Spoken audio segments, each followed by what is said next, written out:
ওয়ামান আ'রাদা আন যিকরি ফাইন্না লাহু মাঈশাতান দানকা ওয়া নাহশুরুহু ইয়াওমাল কিয়ামাতি আ'মা। জোরে বলেন আল্লাহু আকবার। সূরা তাহা 16 নম্বর পারা 19 নম্বর পৃষ্ঠা 13 নম্বর লাইনের 124 নম্বর আয়াত। এটা আল্লাহ তাআলা বলেন, আমার বিধান, আমার আইন কানুনের তোয়াক্কা না করে যারা অবৈধ ইনকাম করবে, আমি আল্লাহ বলছি ওদের জীবন আমি দঙ্কা করে দেব। দঙ্কা মানে সংকীর্ণ।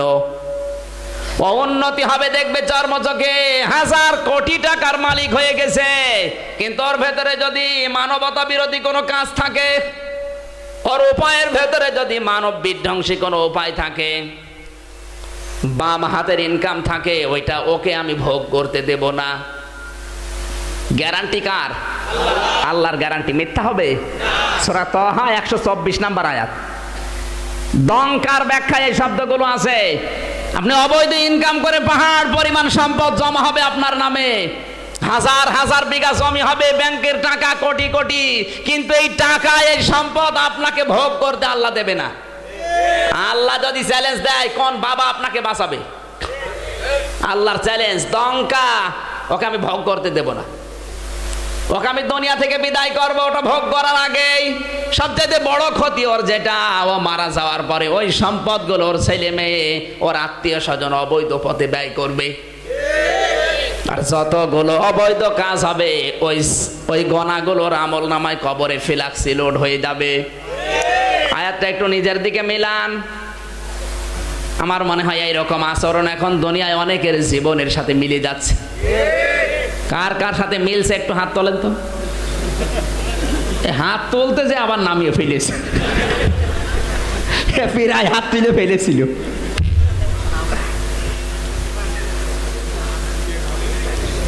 কেউ বোঝেন না আয়াতটা, অথচ আমি আয়াতটা পড়ার পরে আমার মনে হচ্ছে আমি সহ এখানে হাজারো মানুষ যারা বসে আছি, এই অবৈধ টাকা অবৈধ ক্ষমতা ভোগ করার কোনো সম্ভাবনা আমার নেই, কারণ হায়াত আমার অতদিন নেই। দঙ্কার ব্যাখ্যায় আরো গুরুত্বপূর্ণ শব্দ আছে। যারা আল্লাহর বিধানের তাওয়াক্কা না করে, আল্লাহ রাব্বুল আলামিনের আয়াত না মেনে, বিধান না মেনে যারা অবৈধ কোনো পথ বেছে নেয়, আল্লাহ বলেন ওর পরিবারের যারা আছে ওদের বিরুদ্ধে আমি লাগিয়ে দেই। ওর সন্তান ওর বিরুদ্ধে যাবে, ওর স্ত্রী ওর বিরুদ্ধে যাবে। এই কথা বলছে না কেন? বাইরের থেকে ভেতরের অবস্থাটা বোঝা যায় না। আর যারা অত্যাচার করে দেখবেন ওর বউ কথা শোনে না। আপনি খোঁজ খবর নিয়ে দেখবেন ওর বর লাইন অন্য জায়গায়, ছেলে ডাল খায়, মেয়ে খায় অন্য কিছু। আর কথা বলছে না কেন? দঙ্কা মিথ্যা হবে। আয় উন্নতি করবে অনেক, কিন্তু বরকত থাকবে না। বরকত দেওয়ার মালিক কে? আল্লাহ। নাহশুরুহু ইয়াওমাল কিয়ামাতি আ'মা। আর একটা ক্ষতি ওর জীবনে, মারা যাওয়ার পরে ওর চোখ থাকবে না, অন্ধ হয়ে উঠবে। চোখ যার নেই তার কাছে জিজ্ঞাসা করেন দুনিয়ার আসল সম্পদ চোখ। কথা বলেন না কেন? মারা যাওয়ার পরে বলবে ক্বালা রাব্বি লিমা হাশারতানি আ'মা ওয়া ক্বাদ কুনতু বাসীরা। হে আল্লাহ, আমার তো চোখ ছিল, তুমি আমাকে অন্ধ করে কেন দিলে? আল্লাহ পাক বলেন ধমক দিয়ে ওকে আমি বলবো ক্বালা কাযালিকা তাতকা আয়াতুনা ফানাসিতাহা ওয়া কাযালিকাল ইয়াউমা তুনসা। হে বান্দা, তোর সামনে আমার নবী, আমার রাসূল, আমার আলেম বান্দারা ঠিক এইভাবে আমার আয়াতগুলো প্রকাশ করেছিল। জানার পরেও তুই ভুলে গিয়েছিলি, আমাকে মানিস নাই। আমি আজকে নিজের এই জবান থেকে তোকে ভুলে গেলাম। তুই যে আমার বান্দি ছিলি, বান্দা ছিলি, কোনদিন আমার কুদরতের জবানে তোকে আর ডাক দেব না। কিয়ামতের এই কঠিন ময়দানে আল্লাহ যদি আপনাকে বান্দা বান্দি বলে ডাক না দিয়ে ভুলে যায়, কি হবে ওই সময় চিন্তা এখন করা দরকার, না মরণের পরে করবেন? এই বলুন। বিশ্বনবী হাদিসের ভাষায় জানিয়েছেন খুযুল আতা মাতামাতান ফাইদা সারা রিশওয়াতান ফিদ্দিনি ফালা তাখুযুহু আলাস্তুম বিতারিকিহি ইয়াবনাকুমুল ফাকর ওয়াল হাজা। হে পৃথিবীর উম্মতরা শোনো, যতদিন পর্যন্ত হাদিয়া পর্যায়ে থাকে ততদিন গ্রহণ করবা, কিন্তু হাদিয়া যদি ঘুষের পর্যায়ে চলে যায় ওইটা আর গ্রহণ করা যাবে না। আজ হাদিয়া কোনো জায়গায় আছে না ঘুষ হয়ে গেছে। বাংলাদেশের অনেক সেক্টর আছে, আমি বিশ্ববিদ্যালয় থেকে দেখেছি, যেটা অনেক জায়গায় এমন আছে অনেকে চেষ্টা করছে ভালো থাকার জন্যে, ইসলামের ওপরে জীবনযাপন করার জন্যে, কিন্তু উপরওয়ালার চাপে পেরে দেয় না। কথা বললি না কেন? প্রশাসনের ভেতরে, চিকিৎসা বিভাগের ভেতরে, বিচার ব্যবস্থার ভেতরে, যতগুলো ব্যবস্থা বাংলাদেশে যত বিভাগ আছে অধিকাংশগুলো আমার ঘাটাঘাটি করা শেষ। কারণ ভার্সিটিতে তো শুধু আর সিলেবাসের বই পড়ানো হয় না, বিশ্ববিদ্যালয় মানে উন্মুক্ত জায়গা। এখান থেকে যে জ্ঞানটা আমি পেয়েছি এই বাংলাদেশ সম্পর্কে, আমি 228টা রাষ্ট্র সম্পর্কে কম বেশি পড়েছি। আমার যতটুকু ধারণা, অনেক মানুষ কোরআন শুনে হাদিস শুনে নিজে একটু সংশোধন হয়, তো উপরওয়ালা চাপে পারে না। এরকম পরিবেশ দেশে আছে না নেই? অনেকে উপরওয়ালার চাপে পেরে দেয় না, উপরওয়ালা চাপ দেয় উনি সব ভুলে যায়। এখন যারা উপরওয়ালার চাপে পারে না এরা বলছে হুজুর আমরা করব কি? এই জায়গায় আসতে আমার কমপক্ষে 10 লাখ টাকা দিয়ে তারপরে আশা লেগেছে, এরকম জায়গা আছে না নেই?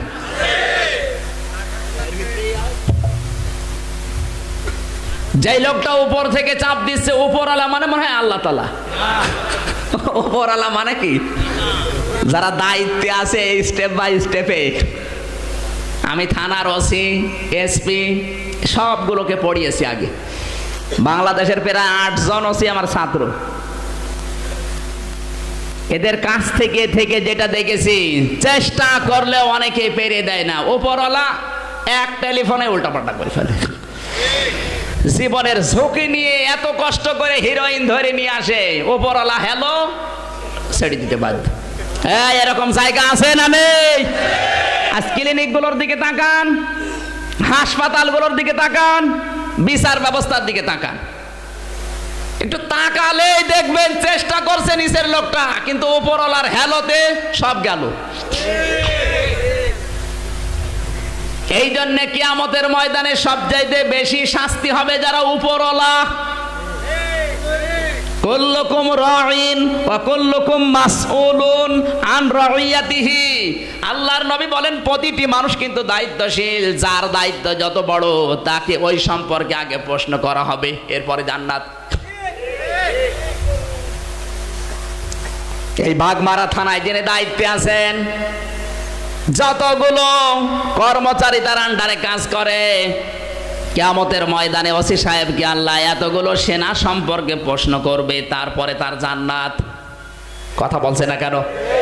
যে যত বড় দায়িত্ব নিয়ে বসে আছে কিয়ামতের দিন তাকে অত বড় প্রশ্ন করা হবে। আমি আমির হামজা, আমারে আল্লাহ বলবে তোর স্ত্রী আর তোর ওই ছোট্ট 2.5 বছরের মেয়ে মাওয়া, এদের সম্পর্কে বল, যদি জবাব দিতে পারি জান্নাত। আমার উপরে যারা আছে, একজন এমপি 2.5 লাখ থেকে 3 লাখ মানুষের দায়িত্ব নিয়েছে। এই 3 লক্ষ মানুষের জীবন সম্পর্কে তাকে তাদের অধিকার যদি নষ্ট হয় জবাব দেওয়া লাগবে, তারপরে জান্নাত। 16 কোটি মানুষের দায়িত্ব নিয়ে আছে প্রধানমন্ত্রী। কিয়ামতের দিন 16 কোটি মানুষ সম্পর্কে আল্লাহ তাকে প্রশ্ন করবে, তারপরে জান্নাত। এই কথা বলছে না কেন? আপনি নিজেরটা নিজে মিলান, কতটুকু দায়িত্ব নিয়ে আপনি আছেন। ইসলাম বিরোধী যারা পৃথিবীতে যুগে যুগে বিদায় নিয়েছে, আব্রাহার চিন্তায় ছিল নিজে এই কাজটা না করলে আসল কাবা ভাঙা যাবে না। এজন্য নিজে নিজে আগুন লাগিয়ে সকালবেলা পত্রিকায় দিয়েছে, সংবাদ ছড়িয়েছে, আমার কাবা ভেঙেছে ওই কাবার মালিকরা। আমি ওই কাবা ধ্বংস না করলে আমার জানের স্বাদ মিটবে না, মনের স্বাদ মিটবে না। 60,000 পদাতিক বাহিনী হাতি নিয়ে, বিশাল বিশাল বাহিনী নিয়ে আসতেছে। মক্কা শরীফে প্রবেশ করে ওয়াদি মুহাসসার নামক জায়গায়, কাবা শরীফ থেকে মাত্র 3.5 কিলোমিটার একটু ফাঁকে। এই জায়গাটায় আসার পরে ডাক দিয়েছে, এই কাবা শরীফের খাদেম কে কে? আল্লাহর নবীর দাদা, আপন দাদা আব্দুল মুত্তালিব, তিনি প্রধান দায়িত্বে ছিলেন। আব্দুল মুত্তালিব 1 নম্বর, এই জন্য তার 200 উট, ভেড়া, বকরি সব আটকিয়েছে আগেই। তাকে আটকানোর পরে খবর দিয়েছে আসো।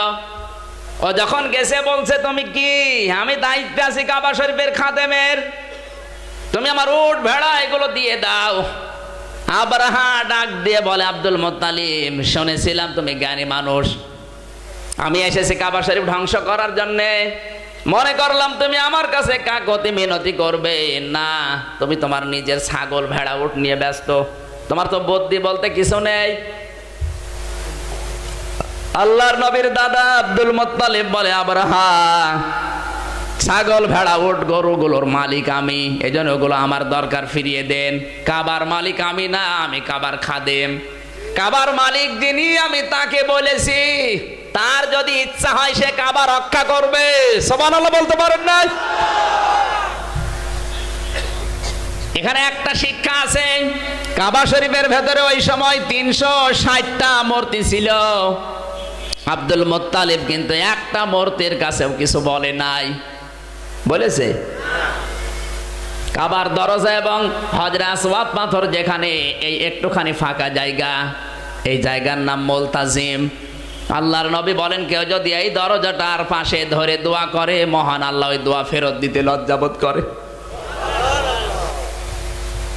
আব্দুল মুত্তালিব ওখান থেকে এসে চাবিটা কাবার দরজায় ঝুলিয়ে কেঁদে কেঁদে বলে, কাবার মালিক আমার সামর্থ্যের বাইরে, কারণ 60,000 সৈন্য নিয়ে এসেছে, আমি পারলাম না, আমি তো শুধু খাদেম ছিলাম, তোমার দরবারে আমি চাবিটা দিয়ে গেলাম, এর ভেতরে যারা আছে আমি জানি এদের কোনো ক্ষমতা নেই।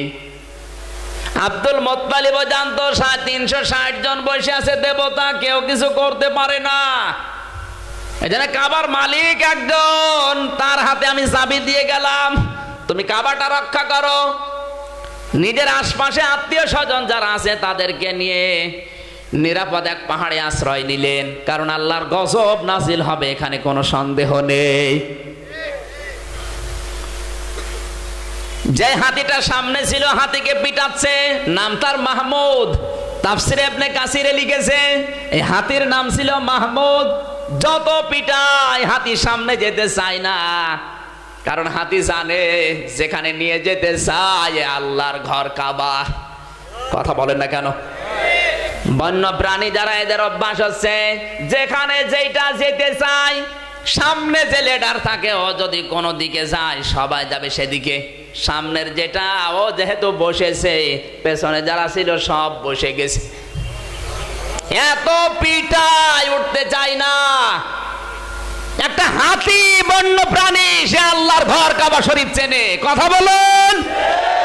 বাংলাদেশের যে হাতি, এ হাতি আল্লাহর কাবাও চেনে নাই, কাবা শরীফকে গালি দিয়েছে। কথা বলেন ঠিক কিনা? ওর ভাগ্য ভালো জেলখানায় ছিল, যদি বাইরে থাকতো এই জানোয়ারের মনে হয় পশম পর্যন্ত খুঁজে পাওয়া যেত না। এ সমস্ত কাজ কারবারগুলোর দ্বারা যা হচ্ছে ভালো হচ্ছে। কিছুই বোঝেন নাই নাকি? যা হচ্ছে কিছুই বোঝেন না। উদাহরণ দিলে বুঝবেন। ভালো হয় নাই মানে এবার কান লাগান। এক বাদশা যাচ্ছে শিকার করতে, সাথে সাথে তার এক উজির। শিকার যারা করে যে তার টার্গেট নেয় ওই দিকে তাদের খেয়াল, অন্যদিকে খেয়াল নেই। কথা বলছে না কেন? আমি একজন পাখিওয়ালার সাথে মিশতাম কিছুদিন। একবার গেলাম তার সাথে পাখি মারার জন্যে, এদের রাজশাহীতে বাড়ি। ও পাখি টার্গেট নিয়েছে, পাখি ওর সব, আমাদের কথা আর মনে নেই। পাখি যেখানে উড়ে বসে ও সেই দিকে যায়। বাচ্চা যাচ্ছে হরিণের দিকে টার্গেট করে, হঠাৎ আঙ্গুলের ভেতরে এক পোকা কামড় দিয়েছে। পোকার কামড়ের যন্ত্রণায় অস্থির হয়ে গেছে। ডাক দে বলে, উজির আমি তো আর বাঁচি না, রাজ দরবার পর্যন্ত যেতে যেতে মারা যাব, এক কাজ করো, কি বুদ্ধি করবা করো। উজির বলছে, বাদশাহ বুদ্ধি এখানে আর কি করা যায়, আপনি আঙ্গুল এইভাবে ধরেন, আমি কোপ মেরে আঙ্গুলটা কেটে ফেলি। এখন তো বাঁচা লাগবে, আঙ্গুল যেইভাবে ধরেছে এক কোপ দিয়ে আলাদা করে ফেলিস। আঙ্গুলটা নাচতেছে, চিন্তা আঙ্গুল, ওটা পকেটে তুলে নিয়েছে। ডাক দিয়ে বলে বাদশাহ এবার কেমন লাগবে? কেমন লাগে মানে আগে তো ছিলাম এক যন্ত্রণায়, এখন যন্ত্রণা আরো বেড়েছে। লতা পাতা দিয়ে তাড়াতাড়ি করে বেঁধে দিয়েছে। ওজির যন্ত্রণা যেই বেড়েছে, কথা ভালোভাবে বলা তো দূরের কথা, বলছে বাদশাহ যা হয়েছে ভালো হয়েছে। ওর মাথা ঠিক আছে, যেই বলেছে যা হয়েছে ভালো হয়েছে, ওর রাগ গেছে বেড়ে, কিছু বলতে পারছে না, আঙ্গুল নেই। ডাক দিয়ে বলছে ঠিক আছে চল। বাড়ি গেছে, পেয়াদাদেরকে বলে রে 4 বছর জেল দিয়ে দিলাম। আমার আঙ্গুল কেটে ফেলে আবার বলছে যা হয়েছে। বলেন, জেলখানায় দেওয়ার পরে 1 বছরের মাথায় বাচ্চা আবার গেছে শিকারে। একটা হরিণকে টার্গেট নিয়ে গিয়ে যাচ্ছে, যেতে যেতে এত দূরে গেছে আর ফিরে আসার সেরকম রাস্তা পাচ্ছে না। বন্য মানুষ যারা ডাকাত গ্রেফতার করে নিয়ে গেছে ওদের এলাকায়। বন্য মানুষদের ইচ্ছা ছিল, ওদের ওই এলাকার কাজ ছিল, নতুন কোনো মানুষ যদি কেউ পায় ওকে জবাই করে গোশত ভাগ করে খায়। বাদশাকে পেয়েছে নতুন মানুষ, সন্ধ্যাবেলা জবাই হবে, ওবা আনন্দে আছে। কিন্তু ওদের ধর্মীয় যে কিতাব, ওই কিতাবের বর্ণনা অনুযায়ী কোনো খোতলা মানুষকে ওরা জবাই করে না। মাথা থেকে পা পর্যন্ত দেখতেছে কোনো খোত আছে কিনা। হঠাৎ আঙ্গুলের দিকে তাকিয়ে দেখে আঙ্গুল নেই। বলে তোর আঙ্গুল কই? বলে আঙ্গুল আগে কাটা হয়ে গেছে। বলে এটা তো আমাদের খাদ্যই না, যার আঙ্গুল নেই এটা খোতলা জিনিস আমরা খাই না, ছেড়ে দিলাম। বাচ্চা আজ দৌড় কাইলো দৌড়, রাজ দরবারে এসে বলছে আমার উজিরকে বের করে নিয়ে আয়। কেন? ওজির যখন এসেছে বলছে এই হয়েছিল আমার, এতক্ষণ আমি কাবাব হয়ে যেতাম, আমার আঙ্গুল নেই এই জন্য আমি বাঁচতে পেরেছি। ওজির বলছে বাদশাহ এই জন্যই তো বলেছিলাম যা হয়েছে। বাদশাহ বলছে ওজির শোন, আমার নাই আঙ্গুল কাটা ছিল এই জন্য বেঁচে গেছি, যা হয়েছে ভালো হয়েছে বুঝলাম, কিন্তু তোরে তো আমি বিনা কারণে 4 বছর জেল দিয়ে দিলাম। খালি হিংসার বশবর্তী হয়ে রাগ সহ্য করতে না পেরে তোরে জেলে দিলাম, এর ভেতরে উপকার কি? ওজির বলে বাদশাহ এর ভেতরে উপকার আছে, আপনি যদি আমার জেলে না দিতেন অবশ্যই সঙ্গে করে নিয়ে যেতেন, আর সঙ্গে করে নিয়ে গেলে আপনাকে তো ওরা ছেড়ে দিত, কারণ আপনার আঙ্গুল নেই, আমি কাবাব হয়ে যেতাম। আপনি আমাকে ছেড়ে রেখে জেলখানায় রেখেছিলেন, এই জন্য আমি বেঁচে আছি, এই জন্য যা হয়েছে। এক কথা বলুন, যে কয়জন যাচ্ছে আফসোস করার দরকার নেই, যা হচ্ছে ভালো হচ্ছে, কারণ এর মাধ্যমে বাংলাদেশে ইসলাম বিরোধী করা প্রমাণ হয়ে গেছে। এর ভেতরে কারা দাড়ি টুপি পাগড়ি নিয়ে ইসলাম বিরোধীদের সমর্থন করে এটাও প্রমাণ হয়ে গেছে। সাথে সাথে এটাও প্রমাণ হচ্ছে কোরআনে কারিমের জন্য কারা জান বাজি রেখে ময়দানে জীবন দিচ্ছে। কথা বলুন।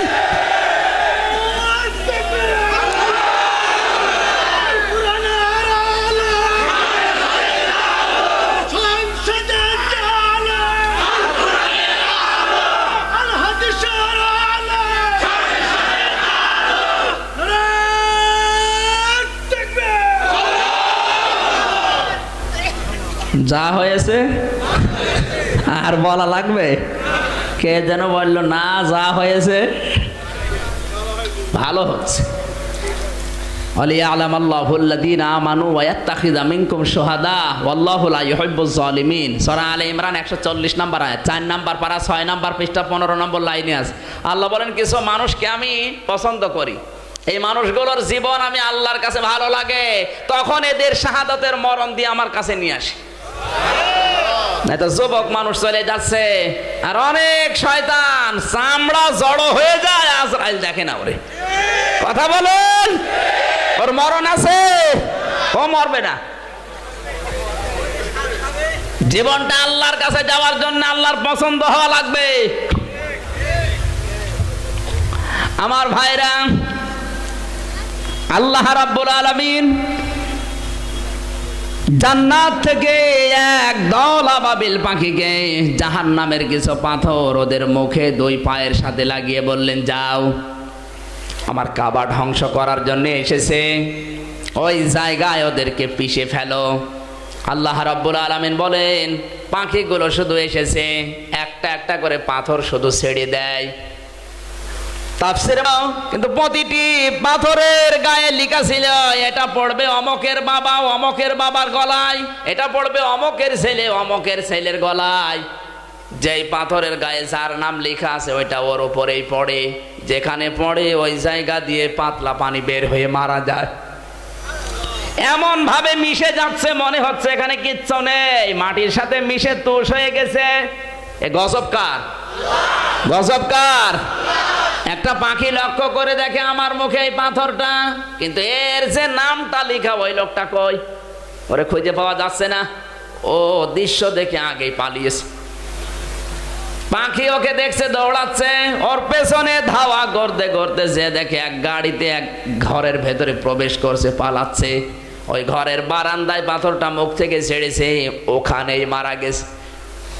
আমার আল্লাহর গজব যদি একবার চলে আসে, ঘরে পালিয়েও কোল পাওয়া যাবে না। নবীজিকে আল্লাহ রাব্বুল আলামিন শুধু আয়াতটা তেলাওয়াত করে শোনানোর উদ্দেশ্য না, আবু জেহেল আবু লাহাব উতবা সাহেবাকে আল্লাহ স্মরণ করাচ্ছেন, হে কাফেরের গোষ্ঠী, নবীজি দুনিয়ায় আসার 50 দিন আগে এই ঘটনা আমি তোদের পূর্বপুরুষদের সাথে ঘটিয়েছি। বেশি বাড়াবাড়ি যদি করো তোমাদেরকে আমি আল্লাহ ছাড়বো না। কথা বলেন? 50 দিন আগের ঘটনা এই। তোমরা কাবা শরীফের দোহাই দিয়ে ইনকাম করে খাও, কাবার মতো আল্লি সেজে বসে আছো, হাজার হাজার লক্ষ লক্ষ রিয়াল এখান থেকে উপায় হচ্ছে তোমাদের।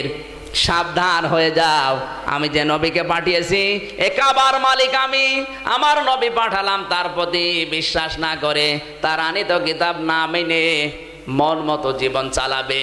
আমি আল্লাহ আব্রাহার সাথে যা করেছি ঠিক ওই কায়দায় ওইটাই তোমাদের সাথে করব। আলাম ইয়াজআল কায়দাহুম ফি তাদলিল। আমার আল্লাহ বলেন, হে নবী আপনি কি দেখেননি ওদের ষড়যন্ত্রগুলো আল্লাহ কিভাবে নস্যাৎ করে দিয়েছিলেন? এই আয়াতের তাফসিরে মুনিরে মুফাসসির লিখেছেন, এই কান লাগান, এখানে শিক্ষা আছে। আল্লাহ রাব্বুল আলামিন বলেন, বিশ্ব নবী মুহাম্মদুর রাসূলুল্লাহ সাল্লাল্লাহু আলাইহি সাল্লাম জেলখানায় বন্দী হয়েছে, মাত্র কিছুদিন হয়েছে। জেলখানা থেকে ওরা ছেড়েছে, যেই দিন ছেড়ে দিয়েছে তার পরের দিন এই আয়াতগুলো আল্লাহ নাজিল করে নবীকে সান্ত্বনা দিচ্ছেন। জেলখানায় যখন ছিল, আল্লাহ রাব্বুল আলামিনের এই নবী জেলখানায় পড়ে আছে অন্ধপ্রকোষ্ঠে, শুধু একা না, 53 জন সঙ্গী সাথী নিয়ে, 42 জন পুরুষ আর 11 জন মহিলা। এই 53 জন নিয়ে শিয়াবে আবি তালিব, যেটা কাবা শরীফের একটু ওই পাশে, বিশ্ব নবীর ঘরের ওই সাইডে, ওটা এখনো পর্যন্ত মার্ক করা আছে। জাবালে আবু কবাইসের পেছনে একটা পাহাড় 3 জায়গা দিয়ে ঘেরা, ওইটা ছিল সৌদি আরবের ওই সময় কেন্দ্রীয় জেলখানা, কারাগার। পৃথিবীর ময়দানে প্রত্যেকটা দেশের যেহেতু একটা করে আইন বানানোর জায়গা থাকে, নাম তার সংসদ ভবন। নাম কি? আরো জোরে বলে। ভারতের সংসদের নাম হচ্ছে লোকসভা, আমেরিকার সংসদ ভবনের নাম হচ্ছে হোয়াইট হাউস, বাংলাদেশের সংসদ ভবনের নাম সংসদ ভবন। আবু জেহেল যেহেতু রাষ্ট্র ক্ষমতায় আছে, ওর একটা সংসদ ভবন ছিল, নাম কি? দারুন নদওয়া। এই বৈঠকে সিদ্ধান্ত নিয়ে তড়ি ঘড়ি করে, বিচার ব্যবস্থার তোয়াক্কা না করে তড়ি ঘড়ি করে আল্লাহর নবীকেও জেলখানায় দিয়েছে 53 জন সাথী সহ। কান লাগিয়ে বাস্তবতার সাথে মিলান, যদি কারো জীবনের সাথে মিলে যায় এই আয়াতের দোষ, আমার দোষ, এই আয়াতের দোষ। সাধারণ আইনের তোয়াক্কা না করে তড়ি ঘড়ি করে একটা আইন পাশ করে ফেলেছে। আমার আল্লাহ কোরআনে কারিমে আয়াতটা তার ওই তিনটা অপশন সহ আইনটাকে কোরআনে কোট করে দিলেন। কারণ আবু জেহেল হয়তো আর 20 বছর পরে থাকবে না, আবুল আহাব 20 বছর পরে থাকবে না, কিন্তু আবুল আহাবের রক্ত দিয়ে দুনিয়ায় যারা তৈরি হবে কিয়ামত পর্যন্ত তার নাতি পুতিরা থাকবে। তারাও ঠিক এই কায়দায় আবু জেহেলের এই তিনটা অপশন রাখবে। ওয়াইযি ইয়ামকুরু বিকাল্লাযিনা কাফারু লিয়ুসবিতুকা আও ইয়াকতুলুকা আও ইউখরিজুকা ওয়া ইয়ামকুরুনা ওয়া ইয়ামকুরুল্লাহ আল্লাহু খায়রুল মাকিরিন। জোরে বলেন আল্লাহু আকবার। সূরা আনফাল 9 নম্বর পারা 19 নম্বর পৃষ্ঠা 5 নম্বর লাইন 6 নম্বর লাইনের 30 নম্বর আয়াত। এটা আল্লাহ পাক বলেন, হে নবী স্মরণ করো ওই সময়ের কথা যখন আবু জেহেল সাধারণ আইনের তোয়াক্কা না করে তিনটা আইন ওর সংসদে পাশ করে ফেলেছে তড়ি ঘড়ি করে। ওরা তিনটা আইনের ভেতরে তিনটা অপশন রেখেছে। 1 নাম্বার, ওরা আপনাকে বন্দী করবে, লিসবিতুকা আমরণ কারাদণ্ড দিয়ে দেবে। লিসবিতুকা মানে কি? আমরণ কারাদণ্ড। আও ইয়াকতুলুকা অথবা ফাঁসি দিয়ে হত্যা করবে, আও ইউখরিজুকা অথবা আপনাকে দেশ থেকে ওরা তাড়িয়ে দেবে, আপনার নাগরিকত্ব বাতিল করে দেবে। আবু জেহেল তিনটা কাজ করবে, আল্লাহ একটাও করবে না। বলেন ওয়ায়ামকুরুল্লাহ, আমার আল্লাহ বলেন আমি ওদের ষড়যন্ত্রের বিরুদ্ধে মোকাবেলার জন্য লেগে গেলাম। আমি আল্লাহ কি কি কৌশল লাগবে আপনাকে বাঁচানোর জন্য, কি কি কৌশল অবলম্বন করা লাগবে, আমি আল্লাহ নিজে ওই কৌশলগুলো অবলম্বন করলাম। আল্লাহু খায়রুল মাকিরিন, আল্লাহ সব চাইতে বড় কৌশলী। জোরে বলেন আল্লাহু আকবার। আল্লাহর চাইতে বড় কৌশল আছে দুনিয়ায় কারো? ওরা 50 বছর পরে কি করবে, 50 ঘন্টা পরে কি সিদ্ধান্ত নেবে, ওটা আমি আল্লাহ আগেই জেনে ফেলেছি। আমার রাসূল এর বিরুদ্ধে কি করা লাগবে সেই ষড়যন্ত্র, সেই কৌশল আমি আল্লাহ নিজেই 50 বছর আগেই রেডি করে রাখি। নবীজি জেলখানায় আছেন, তড়ি ঘড়ি করে তিনটা আইন পাশ করে 1 নম্বরে তাকে জেলখানায় দিয়ে আবু জেহেল মানুষকে জানিয়েছে মুহাম্মদকে শাস্তি দেওয়া জাতীয় দাবি। কি দাবি বলেন? যুগে যুগে যারা আবু জেহেলের চিন্তা নিয়ে রাষ্ট্র চালাবে, এরাও কিন্তু কোরআনের প্রচার যারা করবে, প্রসার যারা করবে, তাদেরকে ঠিক তড়ি ঘড়ি করে এইভাবে আটকিয়ে বলবে জাতীয় দাবি।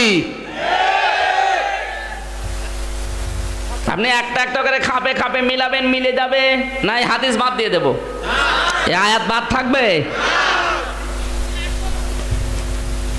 জাতীয় দাবি বলে প্রচার করছে, মানুষ স্তব্ধ হয়ে গেছে। তাই তো জাতীয় দাবি, তো আল্লাহর নবী জেলখানায় আছেন, খাওয়া দাওয়া বন্ধ করে দিয়েছে। কেউ যদি কিছু নিয়ে যেতে চায় তাকে পর্যন্ত জেলখানায় ঢুকিয়ে দেয়। আজ পৃথিবীতে অনেক রাষ্ট্র এমন আছে কোরআনওয়ালাদের সাথে আবু জেহেল যারা, তারা এই আচরণ করে। এদের খোঁজ খবর নেওয়া দূরের কথা, দেখতে যাওয়া দূরের কথা, যারা যাবে তাদেরও ভিতরে ঢুকিয়ে দেয়। আমার আল্লাহ বলেন ওয়ায়ামকুরুনা ওয়ায়ামকুরুল্লাহ, আমার যে চক্রান্ত, আমার যে কৌশল, কি এটা? এবার কান লাগান। আবু জেহেলের প্রধান উপদেষ্টা নাম তার হিশাম ইবনে আমর। নাম কি? বয়স 82 বছর। 4 দিন ওর ঘুম আসে না। কয়দিন? চেহারা ফ্যাকাশে হয়ে যাচ্ছে। 4 দিন যখন ঘুম আসে না, স্ত্রীর কাছে বলছে দেখো আমার ঘুম আসার না আসার কারণ আছে। কি কারণ? মুহাম্মদকে আমরা ভালো মানুষ বলে প্রচার করেছি, আমরাও জানি। ওর সাথে যে 53 জন মানুষকে আমরা আটকিয়েছি, প্রত্যেকটার চরিত্রই তো ভালো। আবু বকরের মতো মানুষ হয় না, হযরতে ওসমান, তালহা, জুবাইরের মতো মানুষ হয় না, কিন্তু তাদেরকে আমরা আটকে রেখেছি। মাঝে মাঝে আমার ব্রেনের ভেতরে কে যেন চিন্তা ঢুকিয়ে দেয়। এই চিন্তা মনে হয় লা তো জামানাত দিচ্ছে।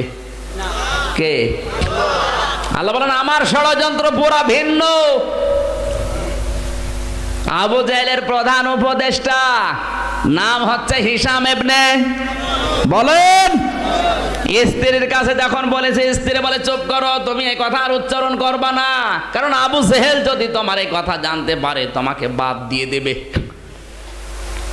হিশাম ইবনে আমর বলে বাদ দিয়ে দেয় দিক, আমি তো নিজেই বাঁচি না, তুমি একা কি করবে?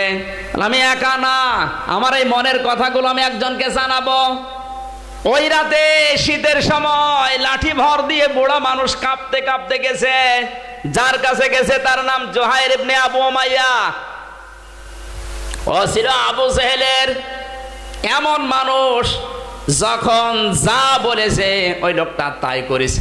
যদি বলে আমাকে খুন করা লাগবে, খুন করে ফেলেছে। এরকম দেশে কিছু মানুষ পাওয়া যায় না, পাওয়া যায় না, বলেন না কেন? এই জুহাইর ইবনে আবু উমাইয়া ছিল ওই রকম লোক, ওকে দিয়ে যে কত হত্যা করিয়েছে শুধু আবু জেহেল জানে আর ও জানে। গোপন হত্যার জন্য ওকে ব্যবহার করা হতো। লাঠি ভর দিয়ে দিয়ে ওই দেশে এমনিতেই দিনের বেলা গরম আর রাতের বেলা শীত, ঠোক ঠোক করতে করতেছে, ওর দরজায় কড়া নেড়েছে। খোলার পরেই দেখে লোকটা সামনে দাঁড়িয়ে, বলে কে তুমি, ঘুমাওনি কেন? বলে ঘুম আসে না। বলে আমার তো একই অবস্থা। কি অবস্থা? ঘুম আসতেছে না আমার, আর 4 দিন আমার শরীরও খারাপ হয়ে যাচ্ছে। একটা মাত্র কারণ, মোহাম্মদকে ওরা নজরবন্দি করেছে, এখন শুনছি হত্যা করার জন্য ষড়যন্ত্র করছে আবু জেহেল। আমি আর 4 দিন কি হয়েছে জানি না, আমার আর ঘুমই আসে নাই। আমি যদি আর কয়েকদিন এভাবে থাকি আমি এমনিতেই মারা যাব। জুহাইর ইবনে আবু উমাইয়া বলে আমার তো একই অবস্থা। এ ছিল নবীজি মুহাম্মদুর রাসূলুল্লাহ সাল্লাল্লাহু আলাইহি সাল্লামের 3 মাস ছোট উম্মে আইমান, নাম শুনেছেন? হ্যাঁ, আল্লাহর নবী যেই দিন মারা যান, আল্লাহর নবীর মা যেই দিন মারা যান, ওই দিন উম্মে আইমানের হাতে নবীকে তুলে দিয়েছিলেন। এই জুহাইর ইবনে আবু উমাইয়ার মা ওই উম্মে আইমানের বোন। বিশ্ব নবীকে ওই দিন নবীজির মায়ের কাছ থেকে নিয়ে এসে উম্মে আইমান জুহাইর ইবনে আবু উমাইয়ার বাড়িতে উঠে তার মায়ের কাছে লালিত পালিত করেছিলেন 6 মাস। আল্লাহর নবীর 3 মাসের ছোট ছিল এই সন্ত্রাসী। বারবার আমার মা আমাকে ডাক দিয়ে সন্ধ্যাবেলায় বলেছে, জুহাইর তুমি বলে ডাকাত, সন্ত্রাসী, তোমার নাম শুনলে এলাকার মানুষ ভয় পায়। কিন্তু আমি 2 বছর অন্ধ ছিলাম, আমি টের পাইনি। আজকে সকালবেলা শুনেছি আমার মোহাম্মদকে নাকি তোমার নেতা গ্রেফতার করেছে। তুমি আমার সন্তান, তোমাকে বলছে তুমি মস্তানি করো, অসুবিধা নেই, তোমাকে দেখলে মানুষ ভয় পায়, আমার অসুবিধা নেই। মোহাম্মদ কিন্তু তোমার ভাই, তোমাকে আমি 3 গুণ ভালোবাসা যদি আমি ভাগ করি, 1 ভাগ তোমার ভাগে যাবে, 2 ভাগ আমার মোহাম্মদ পাবে। কারণ 6টা মাস আমি তাকে বুকের ভেতরে রেখে মানুষ করেছিলাম। তোমাকে আমি শেষ পর্যায়ে একটা কথা বলি, তুমি যদি মুহাম্মদ রাসূলুল্লাহকে মুক্ত করে জেলখানা থেকে নিয়ে এসে আমার সামনে না নিয়ে আসতে পারো, আমি মা হয়ে বলছি, আমি যদি মারা যাই আমার মুখ তুমি দেখবে না। জুহাইর বলে নেতা আপনি এসেছেন, আমার একই অবস্থা, আমার মা আমাকে ওসিয়ত দিয়েছে আমাকে নিয়ে যাওয়াই লাগবে। বলে আমরা 2 জনে হবে না, চলো আর একজনের কাছে যাই।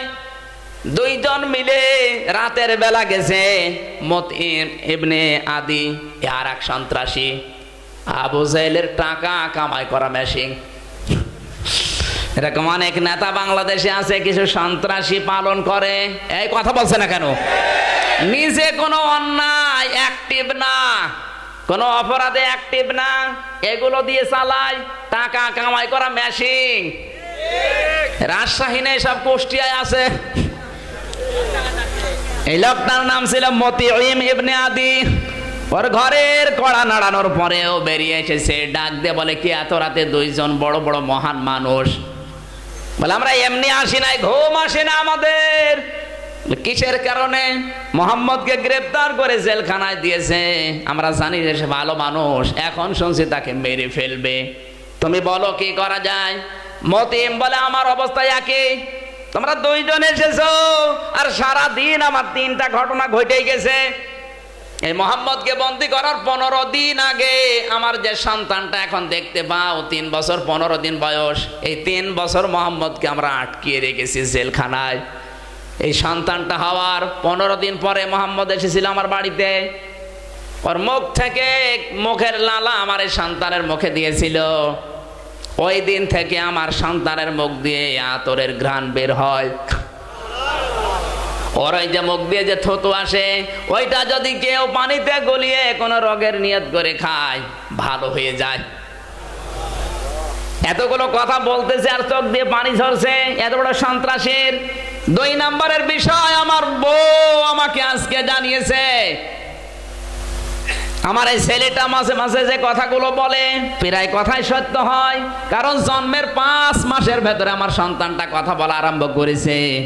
গুরুত্বপূর্ণ বিষয়ে আজকে আমার সন্তানটা আমার কানে ধরে গলা ধরে বলেছে, বাবা, যে মোহাম্মদের জন্য এত বরকত তোমার সংসারে আসে, যে মোহাম্মদের জন্য এত বরকত দুনিয়ায় তুমি দেখতে পেলে, তাকে নাকি জেলখানায় আটকিয়ে রেখেছো তোমরা। তোমাকে বলছি আমি যা ছোটকাল থেকে বলেছি একটা কথাও কিন্তু মিথ্যা হয় না, সবই সত্যে পরিণত হয়ে যায়। আজকে আমি দেখলাম মুহাম্মদুর রাসূলুল্লাহকে যদি আপনি মুক্ত না করেন, আমি কিন্তু মনে হয় আর বাঁচবো না। এই কথাটা শোনার পরে আমার স্ত্রী সন্তানকে কোলে নিয়ে আমাকে জানিয়েছে, তোমার কারণে আমার ছেলেটা মরতে বসেছে। তুমি যদি মোহাম্মদকে ছাড়িয়ে আনতে না পারো, তোমাকে আমি ডিভোর্স দিয়ে বাবার বাড়ি সকালে ছেলে নিয়ে চলে যাব। আরে ভাই, তোমরা দুইজন এসেছো, আমার তো নিজের সংসারই টেকে না। এদিকে আমার ছেলে মারা যেতে বসেছে, আর এদিকে আমার বউ বিদায় নিতে বসেছে। আমার সংসার ঠেকাতে হবে। এই জন্য এই মুহূর্তে আমার জাতীয় দাবি, সংসার ঠেকাতে হলে মোহাম্মদ বের করা লাগবে। আপনার ষড়যন্ত্র আর কয় দিক থেকে? আল্লাহর ষড়যন্ত্র চারিদিক থেকে। ইন্না বাতশা রাব্বিকা লাশাদীদ ইন্নাহু হুয়া ইয়াবদিউ ওয়া ইউঈদ।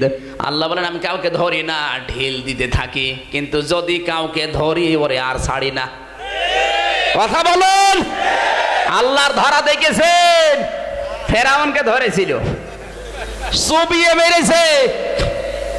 আপনাকে ধরার জন্য ফেরাউনের মতো পানিও লাগবে না, শুধু পেটের ভেতরে যা দেন ওইটাকে বলবে একটু নরম হবে না, আর বেরও হবে না, পেটের ভেতরে মারা যাবেন।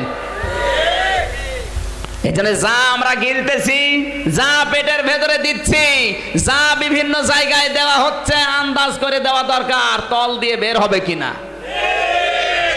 অনেকে আন্দাজে আটি গেলে, আমের আটি, রাজশাহী আমের আটি যদি কেউ আন্দাজে গেলে পেছনের মাপ না বুঝে, ওর খবর আছে না?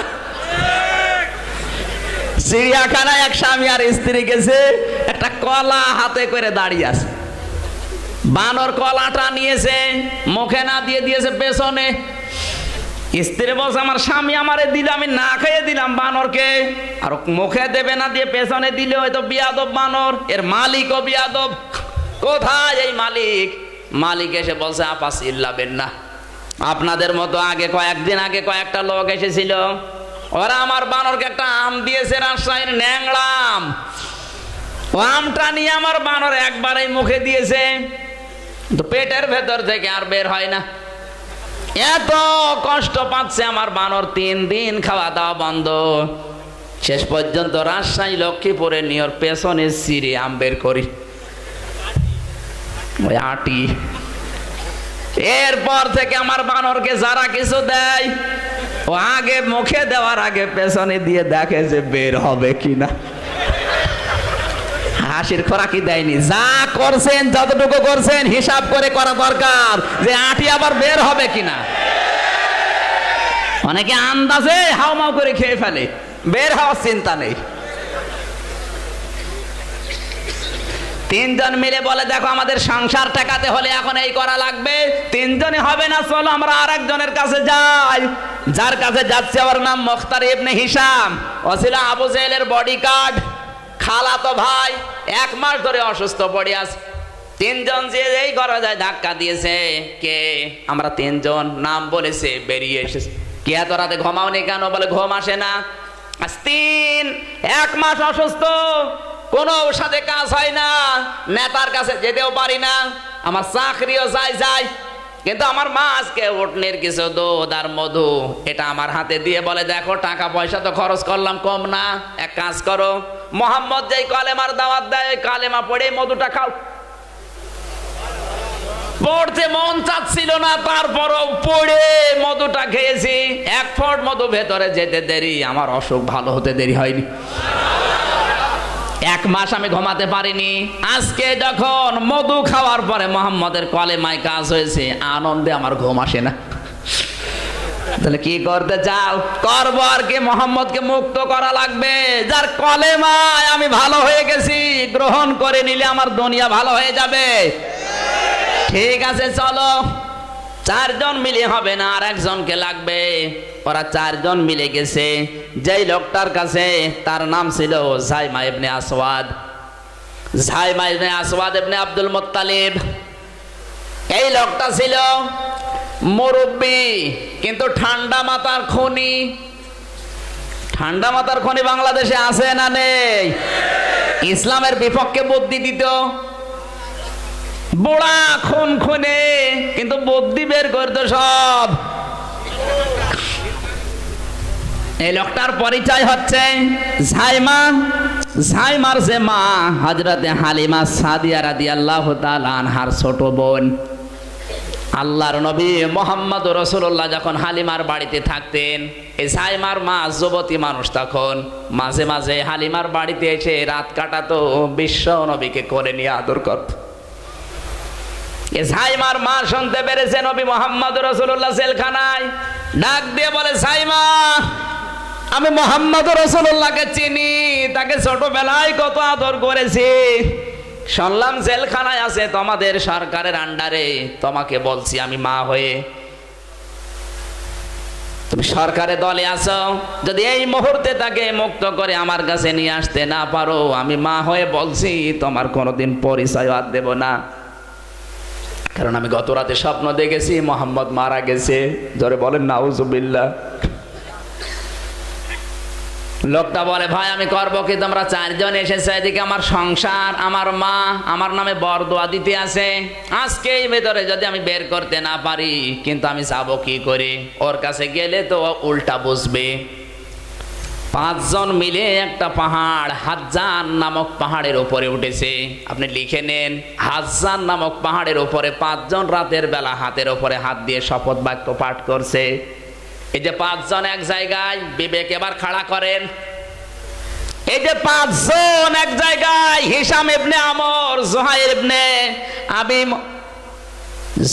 ইবনে আবু উমাইয়া, মুতঈম ইবনে আদি, মুখতার ইবনে হিশাম আর জাইমা ইবনে আসওয়াদ, এই 5 জন একটাও কি মুসলমান? আরো জোরে বলেন। তারা মুসলমান না, তাদের ভেতরে ঈমান ছিল না, কিন্তু বিবেক ছিল। বলেন, কিন্তু আজ অনেক মুসলমান ঈমানদার, বিবেক নেই না? বেশি বলছি। ওরা কাফের হয়ে নবীকে বাঁচানোর সিদ্ধান্ত নিয়ে 5 জন মিলে হাজ্জান নামক পাহাড়ে শপথ গ্রহণ করছে, যদি বাঁচাতে না পারি বাড়ি ফিরে যাব না। আর আমরা মুসলমান হয়ে আরো কোরআনের মানুষদেরকে হত্যা করার ষড়যন্ত্রে মেতে উঠেছি। শয়তান 70 লক্ষ বছর ইবাদত করেছিল। 70 লক্ষ বছর ইবাদত করতে গিয়ে একদিনও একটা গুনাহ করে নাই। কি কথা বোঝা যাচ্ছে? 70 লক্ষ বছর ইবাদতের ভেতরে একটা গুনাহ করেছে শয়তান? করে নাই। ও কিন্তু আল্লাহ বিরোধী ছিল না, আল্লাহর একটা হুকুম শুধু লঙ্ঘন করেছে। কথা বলছে না কেন? আর অনেক মানুষ আছে শয়তানের চাইতে বড়, আল্লাহর বিধান তো মানেই না, আর মানে যারা তাদেরকে অত্যাচার করে। তুমি তো শয়তানের চাইতেও খারাপ। জিন শয়তান যারা আছে ওদেরকে 4 কুল পড়ে আয়াতুল কুরসি পড়ে ফু দিলে চলে যায়, আর মানুষ শয়তান যাবে? 4 কুল না, পুরা কোরআন শরীফ পড়ে ফু দিলেও যেতে চায় না। ঠিক 5 জন মিলে সিদ্ধান্ত নিচ্ছে তুমি আগে কথা বলবে, এরপরে আমি তোমার কথায় সায় দেব। রাতের বেলায় গেছে আবু জেহেলের বাড়িতে, ডাক দিয়ে বলে নেতা দরজা খোলেন। 5 জন মন্ত্রীর উপদেষ্টা মিলে এসেছে। আই পাগল রাত রাতে কি, ঘর খোলেন, ভেতরে চলেন। প্রথমে আসওয়াদ, জাইমা ইবনে আসওয়াদ কথা তুলেছে, নেতা আবু জেহেল, আপনি যে মোহাম্মদ রাসূলুল্লাহকে জেলখানায় রেখেছেন 53 জন সঙ্গী সাথী সহ, কারণ কি? আবু জেহেল বলে, পাগল, এর কারণ বোঝো না, তোমার মন্ত্রী থেকে বাদ দিয়ে দেব। বলে কারণটাকে বলেন। কারণ হচ্ছে এই, যে কালিমার দাওয়াতটা দেয় ওটা যদি মেনে নেয় আমাদের বানানো নিয়ম নীতিগুলো আর চলবে না। আবু জেহেল ভালোভাবে জানতো এটা সত্য নবী, কথা বলুন, কিন্তু মানে নাই একটা কারণে। কারণ এই কথা যদি আমি মেনে নেই, আমি যে আইনগুলো বানিয়েছি এই আইনগুলো চলবে না, এই জন্য মানে নাই। আজ পৃথিবীতে যারা কাফের এরা জানে আলেমরা যে কথা বলে মিথ্যা না, নবীদের ওয়ারিস যারা এটা মিথ্যা কথা বলে না, কিন্তু এগুলো মেনে নিলে আমরা যা বানিয়েছি এগুলো চলবে না, এই জন্যই বিরোধিতা, অন্য কোনো কারণ নেই। কথা শোনার পর পরে জুহাইর ইবনে আবি উমাইয়া ডাক দিয়ে বলছে, নেতা কোন কারণে বন্দী করে রেখেছেন তো বুঝলাম, কিন্তু ছেড়ে দেবেন কিনা? বলে তুমি কি পাগল হয়ে গেছে? ছেড়ে দিলে ওর যে সমর্থন ছিল আরো বেড়ে গেছে দেশের ভেতরে। আগে ছিল 10 গুণ, এখন হয়েছে 90 গুণ। এখন ছেড়ে দিলে লোক সবর পেছনে যাবে, আমাদের হাড্ডি গুড্ডি আলাদা করে ফেলবে। বলে হাড় থাকে থাক, না থাকে না থাক, এই যে তরবারি যদি চাবি না দাও এখানে তোমাকে দিয়ে শুরু করব। আবু জেহেল বলছে দরকার নেই, পাঠিয়েছে, পালিয়ে গেছে। এবার সে প্রধান উপদেষ্টা হিশাম ইবনে আমর, মুরব্বী, 82 বছর বয়স, বলছে মুরব্বী আমারে বাঁচান। বলে বাঁচাবো কি করে, চাবি দিয়ে দাও।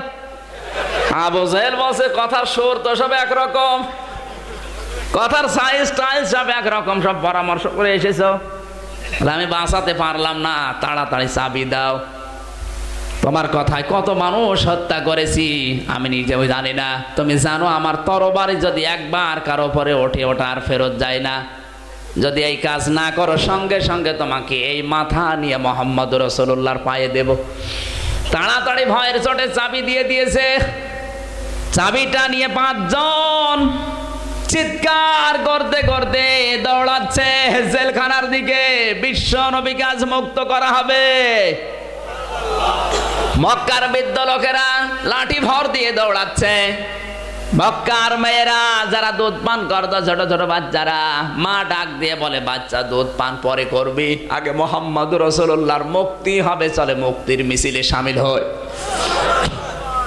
আমার ভাইরা এখান থেকে শিক্ষা বের হয় এটাই, আপনি মস্তানি করবেন, দল করবেন, কোনো অসুবিধা নেই। ঈমান আপনার না থাকে না থাক, বিবেক তো আছে।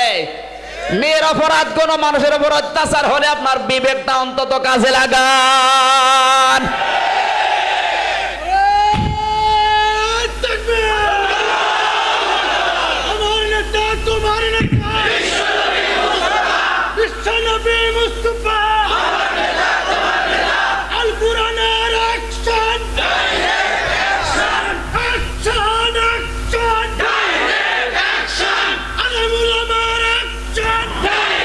সম্মানিত ভাইরা,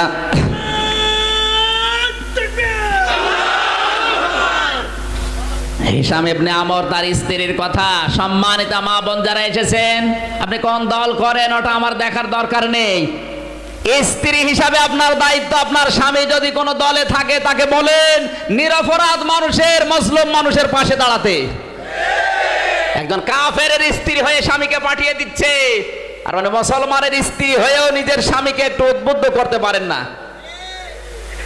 জুহাইর ইবনে উমাইয়া আবু উমাইয়ার সন্তান, তার নাম ছিল জুবরা ইবনে মুতিম।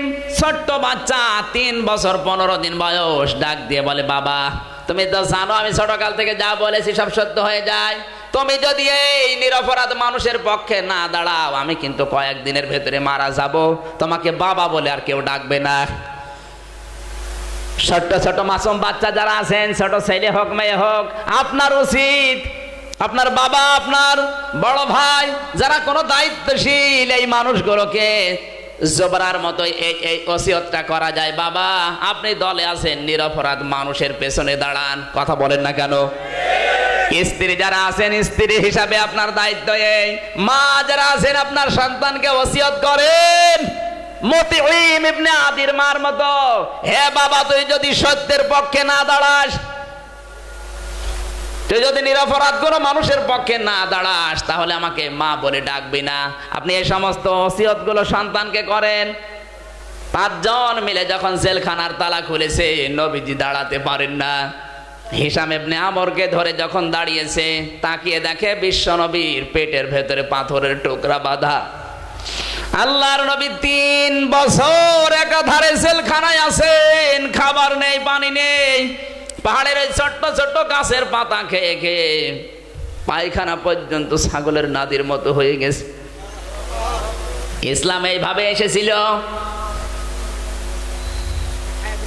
বিশ্ব নবী মুহাম্মদুর রাসূলুল্লাহকে মুক্ত করে ডাক দিয়ে বললেন, ইয়া মুহাম্মদ সাল্লাল্লাহু আলাইহি সাল্লাম, ইন্নাকা আতিকুন মিন আইয়ি হাযা মিন ইয়াউমিন হাযা, তোমাকে আজকে থেকে আমার মুক্ত করার জন্য এসেছিলাম, জেলখানায় আর থাকা লাগবে না, মুক্ত করে দিলাম। এই হচ্ছে কায়দা হুম ফি তাদলিল। আমার আল্লাহ কোন কৌশল কোন দিকে কোন পানি গড়িয়ে দেয় পৃথিবীর কেউ হিসাব করে না, হিসাব শুধু আমার আল্লাহর কাছে আছে। কাবা শরীফে এখন যারা যান লক্ষ্য করে দেখবেন, এই আবাবিল পাখিগুলো এখন এই সাক্ষ্য বহন করছে। তাহাজ্জুদের সময় যারা নামাজ পড়তে যান দেখবেন কিসির মিসির করে।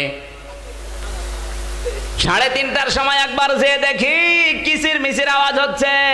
যারা ঝাড়ু দেয় খাদেমদেরকে বললাম, ভাই কিসির মিসির আওয়াজ কিসের? বলে আবাবিল পাখির। এদের পায়খানা তো দেখি না, বলে পায়খানা নেই। আর 16 বছর আমি কাবা শরীফ ঝাড়ু দেই, কোনোদিন এই পাখিদের পায়খানা দেখার ভাগ্য আমার হয়নি। এদের যখনই পায়খানার বেগ হয় কাবা থেকে উড়ে চলে যায়, দৌড়ে পায়খানা করে আবার কাবার চত্বরে এসে হাজির হয়। আবাবিল এখনো দুনিয়া থেকে বিদায় নেয়নি, দুনিয়ায় এখনো আবাবিল আছে। জোরে বলেন ঠিক কিনা? আল্লাহ রাব্বুল আলামিন বলেন, হে নবী, তারমিহিম বিহিজারাতিম মিন সিজ্জিল, এর ভেতরে হাজারো হাজারো হাজারো কথা লুকিয়ে রেখেছে। কষ্ট হচ্ছে না? না মানে রাত বিরাই 1টা বেজে যাচ্ছে। সম্মানিত ভাইরা, আল্লাহ রাব্বুল আলামিনের এই আযাব শাস্তি কিয়ামত পর্যন্ত, যেহেতু কোরআনের আয়াত কতদিন পর্যন্ত? কিয়ামত পর্যন্ত। ওইদিকে লক্ষ্য করে সত্যের পক্ষে মাজলুমের পক্ষে থাকার জন্য আহ্বান জানিয়ে আজকের মতো শেষ করলাম। আমিন। বারাকাল্লাহু লানা ওয়া লাকুম ফিল কোরআনিল আযীম। আসসালামু আলাইকুম ওয়া রাহমাতুল্লাহ। আল্লাহুম্মা আমিন। ربنا ظلمنا أنفسنا وإن لم تغفر لنا وترحمنا لنكونن من الخاسرين। রব্বুল আলামিন হাট গাঙ্গপাড়া বাগমারা রাজশাহী এ বিশাল মাহফিলে তাহাজ্জুদের নামাজের সময় এসে গেছে। আল্লাহ সূরা ফিলের কথাগুলো আমরা শুনেছি। তোমার যে কৌশল মেহেরবানি করে আমাদের বাস্তব জীবনে তুমি দেখাও। কোরআনে কারিমের আয়াত শোনার পরে যে শিক্ষাগুলো পেয়েছি, বাস্তব জীবনে শিক্ষাগুলো মেনে নেওয়ার তৌফিক দাও। অনেকের মন মানসিকতা আবু সেহেলের মতো, আবু লাহাবের মতো, আল্লাহ তাআলা এই মন তুমি দূর করে আবু বকরের মতো তৈরি করে দাও। রব্বুল আলামিন, তুমি যদি এই মাহফিলে খুশি হয়ে কিছু সওয়াব দিয়েই থাকো আল্লাহ, কোটি কোটি গুণে বাড়িয়ে দাও। কিয়ামতে যিনি সুপারিশ করে জান্নাতে নিয়ে যাবে, ওই নবীর রওজায় পৌঁছিয়ে দাও। তামাম দুনিয়ার মাটির নিচে যারা ঈমান নিয়ে ঘুমিয়ে গেল, আল্লাহদেরকে ক্ষমা করে দাও। মা বাপ যারা হারিয়ে ফেলেছে, আল্লাহ তুমি আমাদের মা বাপকে মাফ করে দাও। মাহফিলের আয়োজন করতে গিয়ে তোমার যে বান্দা বান্দীগুলো পরিশ্রম দিয়েছে আল্লাহ, হাফেজ মাওলানা আব্দুর রশিদ, আল্লাহ তাআলা বড় ভাই রাজাউল করিম, নাম না জানা যত সদস্য যুবক ভাইরা, হাফিজুর রহমান ভাই সহ যত যুবকেরা এই মাহফিলের জন্য শ্রম দিয়েছে, এই যুবকদেরকে তোমার কুদরতের কোলে ওমরের মতো তুলে নাও। আল্লাহ তাআলা তোমার যুবক বান্দারা কোরআনের জন্য খেদমত দিয়েছে, স্বেচ্ছাসেবকের দায়িত্ব পালন করেছে। এই যুবকদেরকে যেই মা পেটে নিয়েছিল, কোরআনের ইজ্জতে পেটটা কবুল করে নাও। প্রশাসনের যে ভাইগুলো আমাদের এই মাহফিল পাহারা দিয়েছে, আল্লাহ তাআলা এদের ছেলে মেয়ে স্ত্রী পুত্র মা বাবাকে তুমি পাহারা দাও, এদের জীবনটা আরো সুন্দর করে দাও। বাংলাদেশের মানুষদেরকে পাহারা দেওয়ার জন্য যারা দায়িত্ব পালন করে তুমি এদেরকে পাহারা দিয়ে দাও। মাহফিলের জন্য যারা টাকা দিয়ে পয়সা দিয়ে শ্রম দিয়ে সময় দিয়ে যে যেইভাবে কোরআনের মাহফিল সফল করার জন্য এসেছে, আল্লাহ তাআলা তোমার রহমত নিয়ে তুমি ওইদিকে এগিয়ে যাও। আজকের মাহফিলের সম্মানিত সভাপতি, প্রধান অতিথি, বিশেষ অতিথি সহ নাম না জানা যত মানুষ এসেছে, প্রতিটি মানুষের জন্য তোমার দরবারে দোয়া করি কবুল করে নাও। আমাদের রোগ শোক যাদের আছে ভালো বানিয়ে দাও। ডাক্তারকে টাকা না দিয়ে, কবিরাজকে টাকা না দিয়ে এই টাকাগুলো তোমার দিনের জন্য খরচ করার তৌফিক দাও। ছেলে মেয়ে যাদের লেখাপড়া করছে আল্লাহ মেহেরবানি করে মেধা স্মৃতি করে দাও। পর্দার আড়ালে মা বোনেরা আসে, আল্লাহ তাআলা এদেরকে জুহাইর ইবনে আবি উমাইয়ার মায়ের মতো ভূমিকা পালন করার তৌফিক দাও। ছোট্ট ছোট্ট মাসুম বাচ্চার যারা আছে জোবরার মতো দায়িত্ব পালন করার তৌফিক দাও। রব্বুল আলামিন স্ত্রী যারা আছে হিশাম ইবনে আমরের স্ত্রীর মতো কোরআনে কারিমের পক্ষে অ্যাক্টিভ হওয়ার সুযোগ করে দাও। মা বোনদের সংসারে শান্তি দাও।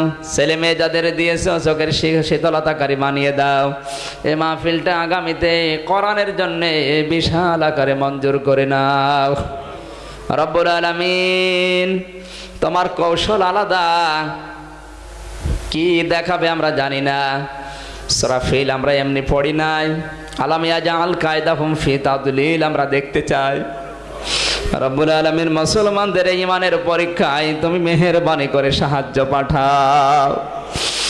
কাশ্মীরের মুসলমানদের বাঁচাও, মায়ানমারের রোহিঙ্গাদের মুসলমানদেরকে তুমি রক্ষা করো আল্লাহ। সর্বোপরি বাংলাদেশের মুসলমানদেরকে তুমি বাঁচাও।